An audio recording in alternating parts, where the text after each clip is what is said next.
સાવલીમાં વકીલ મંડળની ચૂંટણી યોજાઈ। સાવલી કોર્ટમાં વ્યવસાય કરતા વકીલ મંડળની વર્ષ 2023-24 માટે ચૂંટણી યોજાઈ, જેમાં પ્રમુખ પદે જયેશભાઈ બાકરોલા, ઉપપ્રમુખ પદે શરદ પરમાર, મંત્રી મહેશભાઈ ભોઈ તથા અન્ય સમિતિઓના પદાધિકારીઓ વિજેતા થયા અને કોર્ટ પરિસર બહાર ફટાકડા ફોડીને જીતનો જશ્ન મનાવ્યો।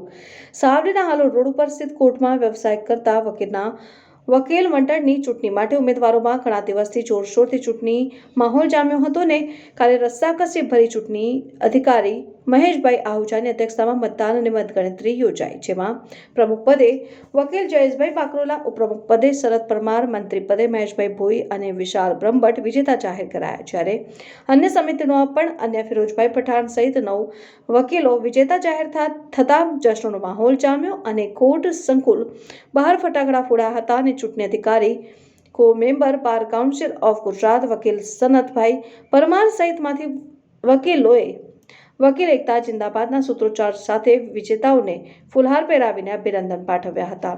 રિપોર્ટર સિકંદર દીવાન, પાટવી ગુજરાતી ન્યૂઝ, સાવલી।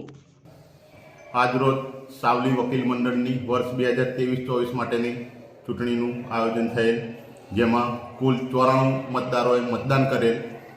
મતગણતરીને અંતે પ્રમુખ તરીકે જયેશકુમાર બાકરોલા વિજેતા ઉમેદવાર જાહેર થયેલા છે। ઉપપ્રમુખ તરીકે શરદકુમાર પરમાર વિજેતા જાહેર થયેલા છે। મંત્રી તરીકે વિશાલ બ્રહ્મભટ્ટ અને ભોઈ મહેશકુમાર એમને વિજેતા જાહેર થયેલા છે। બહુમતીથી તમામ ઉમેદવારો ચૂંટણી જીતેલા છે, જે બદલ જીતેલા ઉમેદવારોને ચૂંટણી અધિકારી મહેશ આહુજા હું ખૂબ ખૂબ અભિનંદન આપું છું અને સારા કામ કરે તેવી શુભેચ્છા પાઠવું છું। આજ રોજ સાવલી વકીલ મંડળની ચૂંટણી હતી, તેમાં પ્રમુખ પદે જયેશભાઈ બાકરોલા વિજયી થયા છે અને ઉપપ્રમુખ પદે શરદ પરમાર વિજયી થયા છે। આ ચૂંટણી પ્રક્રિયામાં ચૂંટણી અધિકારી તરીકે મહેશભાઈ આહુજા અને જયંતિભાઈ રાવલે પોતાની ઈમાનદારીથી પોતાની નિષ્ઠાપૂર્વક ફરજ નિભાવી અને ચૂંટણી પ્રક્રિયા પૂરી કરેલ છે।